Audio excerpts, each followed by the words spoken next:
अब हम आगे समांतर रेखाओं की कसौटियाँ देखेंगे। इससे पहले हम समांतर रेखाओं का गुणधर्म देखे थे, जिसमें 3 प्रकार के गुणधर्म थे: अंतःकोण गुणधर्म, एकांतर कोण गुणधर्म और संगत कोण गुणधर्म। इन गुणधर्मों में क्या दिया गया था कि दो रेखाएं जब समांतर हो तो अंतःकोणों की जोड़ी संपूरक होती है। यह अंतःकोण का गुणधर्म था। दूसरा था कि जब दो रेखाएं समांतर होती हैं तो बनने वाले एकांतर कोणों की जोड़ी सर्वांग होती है। ये एकांतर कोण गुणधर्म था। और तीसरा हमने ये देखा था कि जब दो रेखाएं समांतर होती हैं तो बनने वाले संगत कोण सर्वांग होते हैं। यह संगत कोण गुणधर्म था। लेकिन ठीक इसके विपरीत आओ जाने में हम अब समांतर रेखाओं की कसौटियाँ देखेंगे, जिसमें पुनः 3 प्रकार की कसौटी है: अंतःकोण कसौटी, एकांतर कोण कसौटी और संगत कोण कसौटी। तो सबसे पहले हम देखेंगे अंतःकोण कसौटी क्या है। उससे भी पहले ये समझते हैं कि कसौटी क्या है। कसौटी एक प्रकार की परीक्षा होती है। कसौटी का अंग्रेजी नाम ही टेस्ट होता है। मतलब हमें परीक्षा लेनी है। किसकी परीक्षा लेनी है?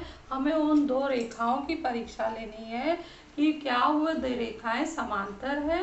तो वो दो रेखाएं समांतर होने के लिए हमें एक शर्त देना होगा कि अगर ये शर्त पूरा कर लेती है तो वो दो रेखाएं समांतर हैं। तो अभी हमें जो ये कसौटियां हैं, 3 प्रकार की कसौटियां हमारे पास है: अंतःकोण कसौटी, एकांतर कोण कसौटी और संगत कोण कसौटी।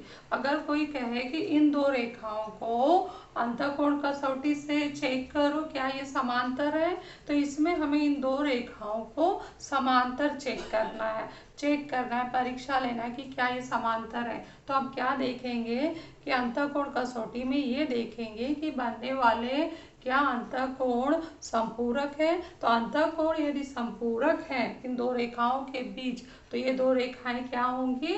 परस्पर समांतर होंगी।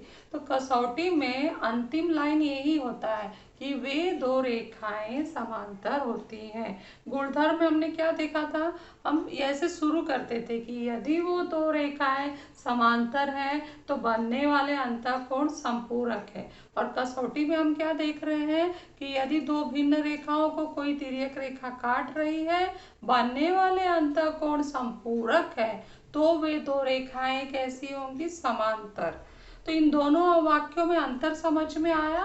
अंतःकोण गुणधर्म क्या है और अंतःकोण कसौटी क्या है। तो अगर समझ में आ गया है तो अब हम बारी बारी से इन तीनों कसौटियों को सिद्ध करते हैं और बाद में इनके सवालों में उपयोग में लाएंगे। तो यहाँ पर अगर हम किताब में देखें तो पेज नंबर तुम्हें 19 पर समांतर रेखाओं की कसौटियाँ अंग्रेजी में लिखा भी है, टेस्ट फॉर पैरेलल लाइंस। और 3 वाक्य भी दिए हैं। पहला अंतःकोण कसौटी का वाक्य दिया है, दूसरा एकांतर कोण कसौटी दिया है कि एकांतर कोणों की जोड़ी समान हो तो वह रेखाएं परस्पर समांतर होती हैं, और तीसरा दिया है संगत कोण कसौटी का, यदि संगत कोणों की जोड़ी सर्वांग है तो वे रेखाएं परस्पर समांतर होती हैं। तो हमें सिद्ध करना है कि अंतःकोण कसौटी क्या है। और इससे पहले तुम लोग मैच कर सकते हो। इससे पहले यहाँ पर अंतःकोण प्रमेय और हम संगत कोण गुणधर्म और एकांतर कोण गुणधर्म पढ़े थे, जो ठीक इसके विपरीत है। और यहाँ के सवालों में भी 2.1 में चेक कर सकते हो कि हमें क्या दिया है।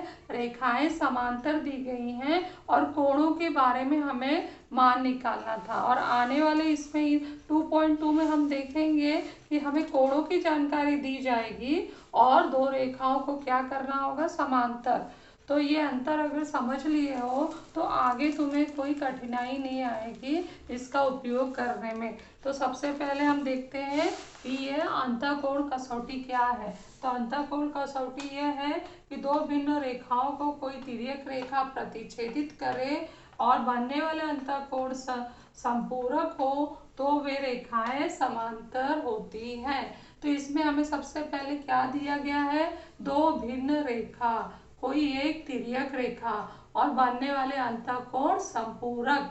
यहाँ से यहाँ तक हमारा दत्त है। तो वे रेखाएं समांतर होती हैं। ये है साध्य का हिस्सा।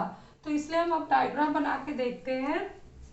यहाँ पर रेखा ए बी और रेखा सी डी दो भिन्न रेखाएं हैं, और रेखा एक्स वाई क्या है, तिर्यक रेखा है जो पी और क्यू पर प्रतिच्छेदित कर रही है। और साथ में हमें क्या दिया है, बांधने वाले अंतःकोण। तो ध्यान से देखो, ये अंतःकोण का मैं निशान बना दी हूँ, इसका नाम पढ़ना है, अलग अलग चिन्ह लगा हुआ है। नाम है कोण बी पी क्यू प्लस कोण पी क्यू डी। कैसे है, संपूरक 180 अंश। फिर ये दत्त हो गया। तो साथ में क्या बोला है कि उन दो रेखाओं को समांतर कर दो। कौन सी दो रेखा है, रेखा ए बी समांतर रेखा सी डी, ए बी समांतर रेखा सी डी। अब सिद्ध करने के लिए हमें उत्पत्ति में अप्रत्यक्ष पद्धति का उपयोग करना है। हम पाठ 1 में पढ़ चुके हैं ना, प्रत्यक्ष पद्धति और अप्रत्यक्ष पद्धति। अप्रत्यक्ष पद्धति में क्या होता है कि हम दिए गए साध्य को गलत मानते हैं और गलत मानकर नई रचना हम करते हैं।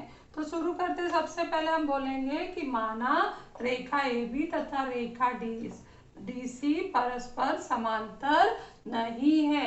कारण होगा मान्यता से।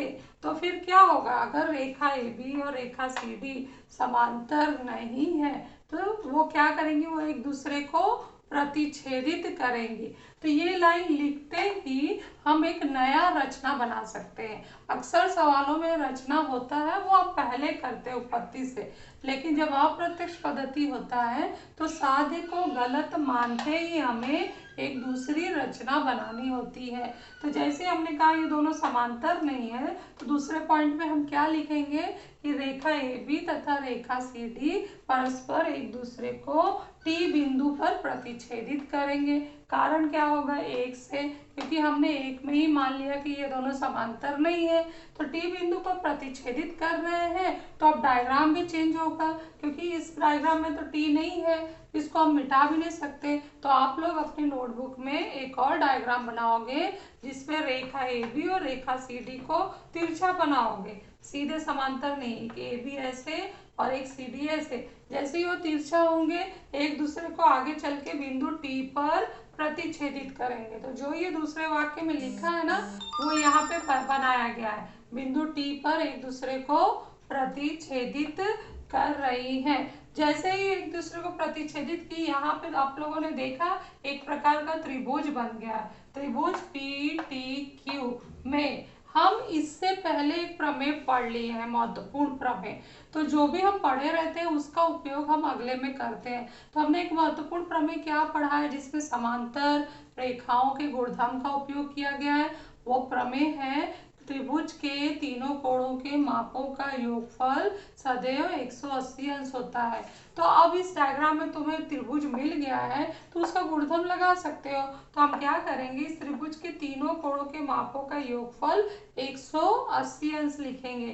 तो देखो त्रिभुज पी क्यू टी में तीनों नाम आ गए, टी पी क्यू कोण प्लस कोण पी क्यू टी प्लस कोण पी टी क्यू बराबर 180 अंश। कारण लिखा है त्रिभुज के तीनों कोणों के मापों का योग 180 अंश होता है। परंतु ध्यान से देखो, इसमें दो कोण हमारे दत्त में आ चुके हैं, बस उसका नाम जो है वो भिन्न है, लेकिन कोण वहीं पर बना है। जैसे ये कोण P बीच वाला बिंदु पर सदैव कोण बनता है, तो हम नाम वैसे चेक कर सकते हैं कि बीच वाले बिंदु से मिला सकते हैं। यहाँ बीच वाला बिंदु कोण P है, यहाँ भी बीच वाला बिंदु कोण P है, यहाँ बीच वाला बिंदु कोण Q है, यहाँ बीच वाला बिंदु कोण Q है। तो इसका मतलब ये दोनों कोण सेम है, लेकिन ये कोण के भिन्न नाम है। देख लो, चेक कर लो, BPQ और हमने यहाँ क्या लिखा है TPQ। बस एक ही रेखा पर ही बने हैं, वो एक रेखी है। तो इसको हम कहते हैं कोण के भिन्न नाम। तो उससे कुछ होता नहीं है, बस हमें समझ में आना चाहिए कि ये दोनों कोण सेम है।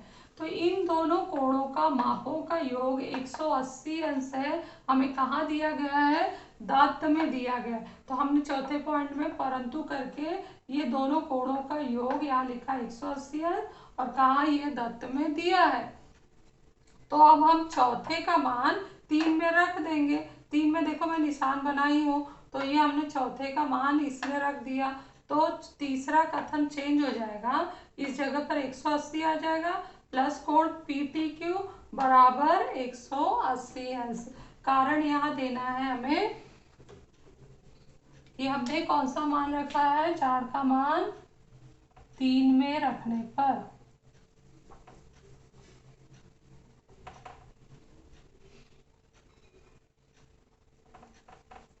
ठीक है, रख दिया। यहाँ पर हमने 4 का मान 3 में रख दिया है। फिर छठे में क्या है, पक्षांतर होगा। पक्षांतर होने के बाद 180 में से 180 घट जाएगा, PTQ का मान आएगा 0 अंश। कोण PTQ कहाँ बना है, कोण PTQ यहाँ बन रहा है। कोण PTQ का मान 0 अंश आ रहा है। ये आप लोगों के लिए मैं यहाँ समझाने के लिए लिखी हूँ, लिखना नहीं है। कोण PTQ कितना आया, 0 अंश प्राप्त हुआ। अब सोचो आगे, अब कुछ हल नहीं कर सकते, बस अप्रत्यक्ष विधि में आगे जब ऐसा होता है कि अब कुछ हल नहीं कर सकते तो उसका अर्थ निकालना है। तो अर्थात करके इसका यहाँ सोचेंगे कि अभी तो ये जो डायग्राम बना है यहाँ कुछ न कुछ न्यून कोण है, 90 से कम का कोण है, लेकिन मैं कह रही हूँ कि इतना हल करने के बाद PTQ 0 आ गया है, कोण PTQ 0 आ गया है। तो जैसे ही 0 आएगा, ये जो हमारे जो दो रेखा है, ये दो रेखा जो है वो एक दूसरे से मिल जाएंगे। ये दो रेखा भी दोनों भिन्न दिख रहे हैं। जैसे मैं बोलूंगी ये 0 है, यहाँ का कोण 0 है, तो ये दोनों क्या होंगी, दोनों रेखाएं एक दूसरे से मिल जाएंगी। इसका मतलब है कि रेखा AB और रेखा CD दो भिन्न रेखा न होकर एक ही है। तो यही यहाँ लिखा गया है, कोण PTQ 0 अंश है, तो उसका मतलब यहाँ लिखा गया है, अर्थात रेखा AB और रेखा CD भिन्न रेखाएं नहीं होंगी। कारण होगा 7 से। परंतु हमने दत्त में क्या लिखा है कि रेखा AB और रेखा CD दो भिन्न रेखाएं हैं, ये ऐसा हमने दत्त में लिखा है। तो चेक करो, 8 और 9 एक दूसरे में विसंगति पैदा कर रही है, मतलब उसमें कोई संगति नहीं है। एक तरफ हम कहते हैं कि AB और CD दो भिन्न रेखाएं नहीं है, दूसरी तरफ हम कहते हैं AB और CD दो भिन्न रेखाएं हैं। तो जब वाक्यों में विसंगति आ जाए, हम लिख रहे हैं अर्थात दत्त से विसंगति प्राप्त हुई है। ये जो 9 है, दत्त से 8 और 9 में विसंगति प्राप्त हो गई है, कारण होगा 8 और 9 से। तो जैसे हमने लिखा कि हमारे कथन असंगत हो गए हैं, उसमें संगति नहीं है, तो हम जो माने होंगे उसको गलत बोल देना है। इसलिए हमारा माना गया कथन 11वें में लिखना है, इसलिए लगा देना, इसलिए माना गया कथन गलत है, अर्थात फिर सही क्या है, रेखा AB तथा रेखा CD परस्पर समांतर है, कारण होगा 10 से। तो ये था हमारा अंतःकोण कसौटी। आप लोगों को समझ में आ गया होगा। एक बार नहीं 2 बार इसको वीडियो को देखिए और स्क्रीनशॉट लेकर फेयर नोटबुक लिख लीजिए। और ये लिखना इस तरह से इसलिए इम्पोर्टेंट है क्योंकि किताब पे जो लाइनें लिखी गई हैं वो ठीक से नहीं लिखी गई हैं। और अगर तुम चाहोगे नहीं हमें ये नहीं लिखना, हम किताब से कॉपी करेंगे, तो प्रमेय बिल्कुल समझ में नहीं आएगा। इसलिए आप लोगों को एकदम पॉइंट वाइज, मुद्दे वाइज लिख कर सही संगति बनाकर ये उत्तर दिया जा रहा है। तो आप लोगों को ये वीडियो जरूर रेफर करना चाहिए। एक बार नहीं 2 बार 3 बार देखकर इसको समझें और समझकर फेयर में लिखें।